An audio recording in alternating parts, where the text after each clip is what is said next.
महाराष्ट्र में चुनाव प्रक्रिया में अब ज्यादा समय है नहीं। ऐसे में महाराष्ट्र में कटेंगे तो बटेंगे या फिर चलेगा हिंदुत्व एकता का नारा। शिवसेना उद्धव ठाकरे ग्रुप की क्या है स्थिति, क्या उन्होंने कांग्रेस और एनसीपी शरद पवार के साथ गठबंधन करके कोई बड़ी गलती कर दी है?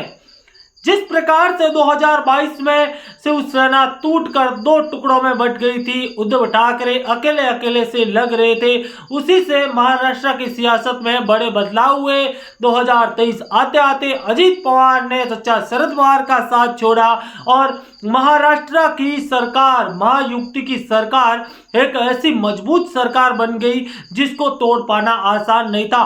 200 पार सीटें इन तीनों ही दलों के पास थी। भाजपा, शिवसेना एकनाथ शिंदे गुट और एनसीपी अजीत पवार गुट, जो कि उस समय मजबूत पार्टी हुआ करती थी। जबकि हम बात करें यहाँ पर शरद पवार, उद्धव ठाकरे और कांग्रेस की, तो कांग्रेस से पृथ्वीराज चौहान भी चले गए। महाराष्ट्र की सियासत में पिछले 5 सालों में कई ऐसे घटनाक्रम हुए, कई बड़े नाम परिवर्तन हुए और इसी बीच अब इस चुनावी महीने के अंतर भी ऐसे ऐसे बयान दिए गए जिसको लेकर चर्चाई हुई। अवैसी आते हैं और 15 मिनट वाला बयान देते हैं, जिसके बाद पुलिस ने उनको नोटिस थमाया। दोनों ही भाइयों के खिलाफ नोटिस जारी होता है। तो वहीं प्रधानमंत्री मोदी भी यहाँ पर चुनावी सभा में कांग्रेस को घेरने में कोई कसर नहीं छोड़ते हैं। तो वहीं उद्धव ठाकरे भी लगातार प्लेन में हो रही इलेक्शन कमीशन की चेकिंग के बाद तंज कसते हुए कहते हैं कि मेरी तो चेकिंग कर लो, लेकिन कभी प्रधानमंत्री यहाँ पर पहुंचे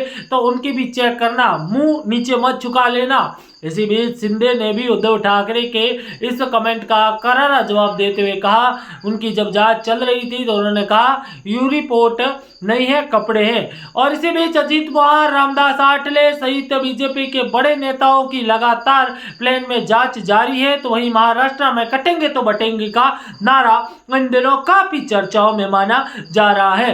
महाराष्ट्र की सियासत में इन दिनों चुनाव में मुंबई उपनगर से लेकर मुंबई शहर, नागपुर सहित ठाणे, पुणे, हम बाहर क्षेत्र की करेंगे, उस्मानाबाद की सीटों की भी करेंगे, वाशिम जिले की भी करेंगे, सांगली, सतारा, सिंधुदुर्ग सहित एक एक सीट को लेकर चर्चा करेंगे। इसीलिए वीडियो को एक बार लाइक और शेयर और चैनल को सब्सक्राइब जरूर कर दीजिए। तो फलोदी का जो सट्टा बाजार है उसके अनुसार महाराष्ट्र की ताजा स्थिति के अनुसार महायुति यानी कि एनडीए है वो सरकार बनाने का आंकड़ा हासिल करता हुआ नजर आ रहा है।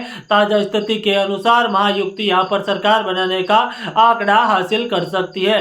दोस्तों, आप सभी हमारे साथ जुड़े रहे, धन्यवाद। जय हिंद, वंदे मातरम।